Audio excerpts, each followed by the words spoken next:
Alright, so today we will be doing the Advent of Cyber Day-6 challenge, which is about the malware analysis. So let's just read the story quickly and then we can just move to the actual task.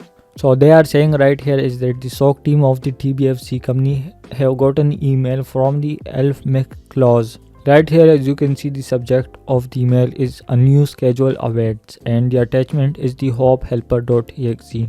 So the SOC team don't trust this exe file and they want to investigate it. So our job is to investigate this hopehelper.exe. Let's read out the learning objective and then we can just quickly move to the actual task. First one is we will learn about the principles of malware analysis. Another is what are sandboxes actually, and then we will also discuss this static versus dynamic analysis, and we will also use the tool like PeStudio, ProcMon and Regshot. Basically these are the tools that will help us in the malware analysis. So let's just quickly start this machine and also click over here and then we can just move to the task 2. So right here, as you can see, principles of malware analysis. So before I tell you what is malware analysis, let me tell you what is malware actually. Malware is basically a malicious application that basically give the attacker access to your own device, and after that he can just steal your data and do a lot of stuff. So malware analysis is the process of analyzing a malicious file to understand how it actually works and what it does, and once we understand both of these, we can just also find out a way to defend against it. Like for example, let's say there is a malware that talks to the attacker server. Once we find out how it works and what it does, we will just block the connection to that attacker server. Basically malware analysis are of two types. One is the static analysis, another is the dynamic analysis.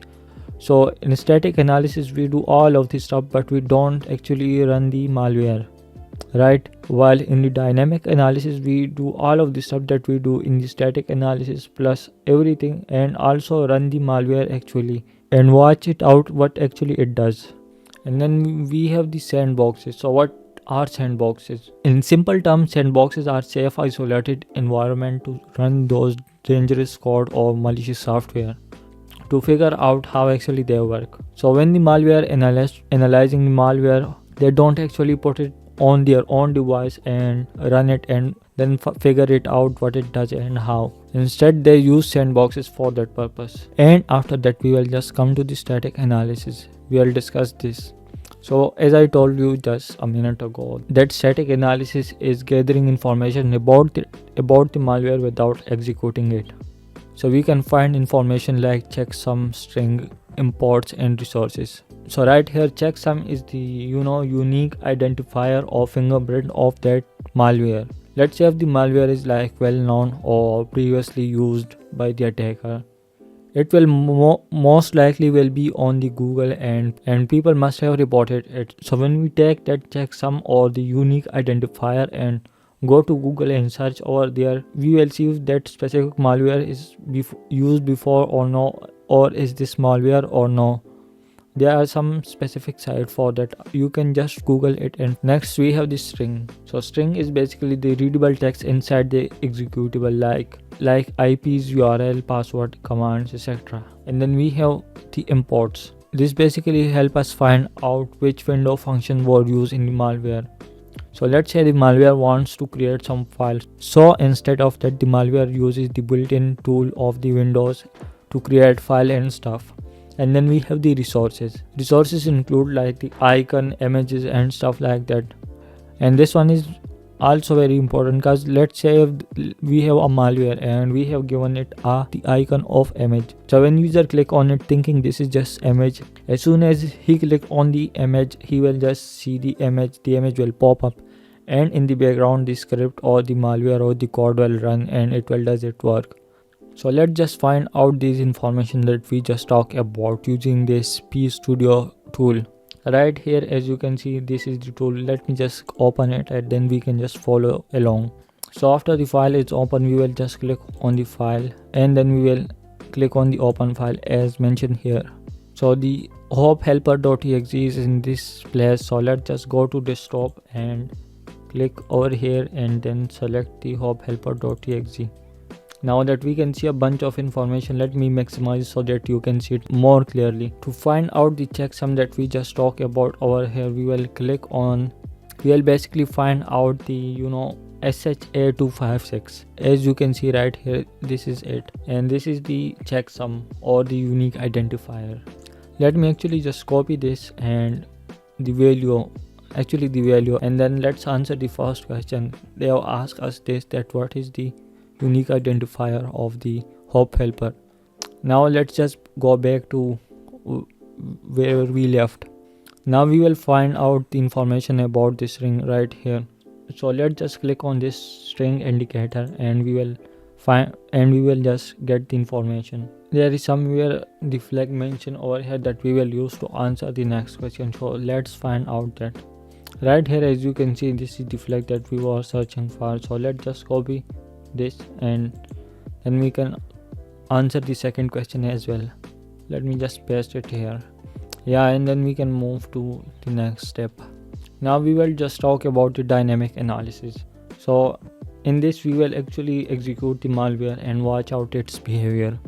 So basically we will use two different tools for this dynamic analysis. One is the Regshot. How this tool works is that it will take two snapshots of the window registries. It will take the first snapshot before running the malware, and the second one it will take after running the malware, and then we will just compare both of these snapshots and figure out what actually changed in the registry. And why we are finding out about the registry is malware want persistent. The hacker want that the malware just run on persistent. Like if you close your device and then open it again, the malware just run automatically. Basically they have added some key in the registry to run the malware itself. So this is why we are checking the registries. Let's just close this and open the tool. Actually this right here is the tool that we will use now. Let me open it. Yes. Now after opening it, we will select the output path. I am just going to click on the desktop and then OK, and then right here I am going to click on the first snapshot. As you can see, just taking the snapshot of all of the registry right here. As you can see, we will wait a bit for this to complete, and then we can just run the malware, and after that we will take the second snapshot. Now let's just minimize this and run the exe file or the malware. Let me open this and right here click on this. As you can see, some strange stuff is happening over here because we run the malware. Now let's just close this and take the second snapshot. It's also now rechecking all of the registry. We will just wait a bit for this as well. Once this gets completed, we will just click on the compare. It will just compare the before and after, and then we will find out what registry key was modified or not. So let's just click on the compare. Okay, right here that tool just opened the notepad for us and giving us some information about the registry. Right here, as you can see, it's saying that the first key is deleted and also some more keys were added as well. The values are also changed. Let's see what they have asked from us. So we will find out the registry value that will help the hop helper.exe or the malware to run in a persistence. So let's just find it out.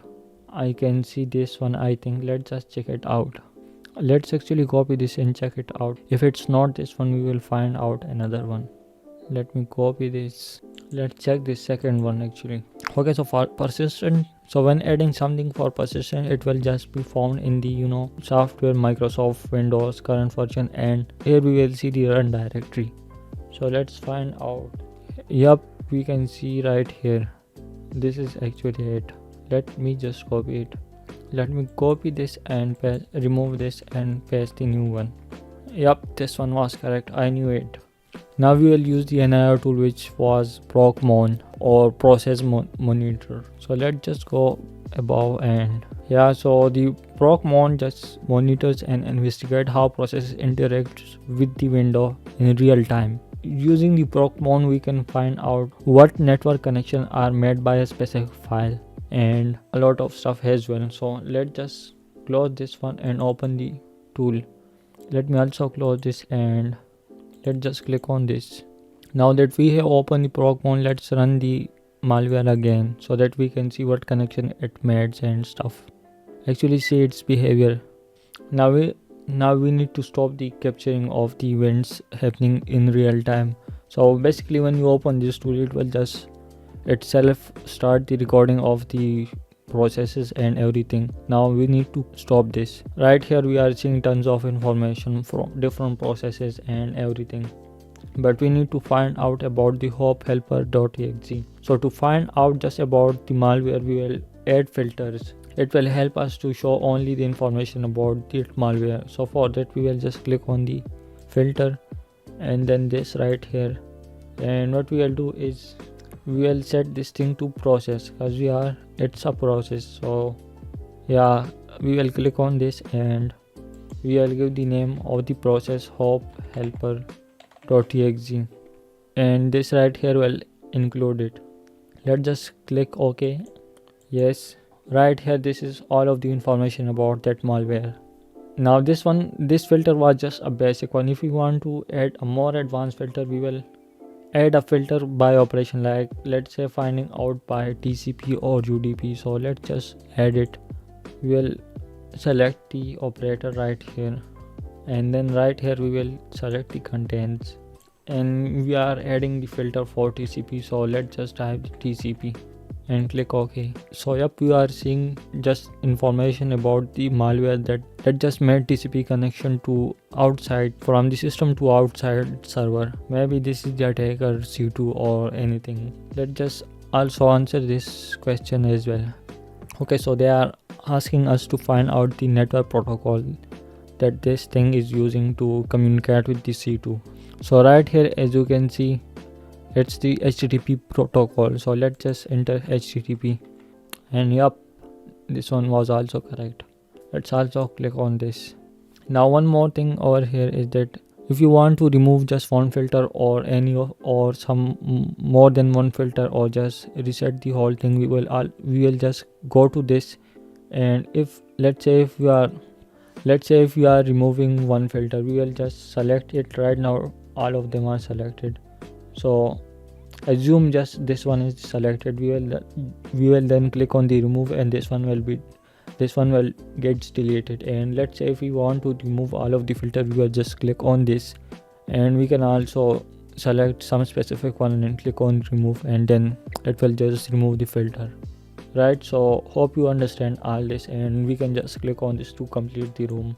Hopefully you like this challenge and this video. I will see you in the next video.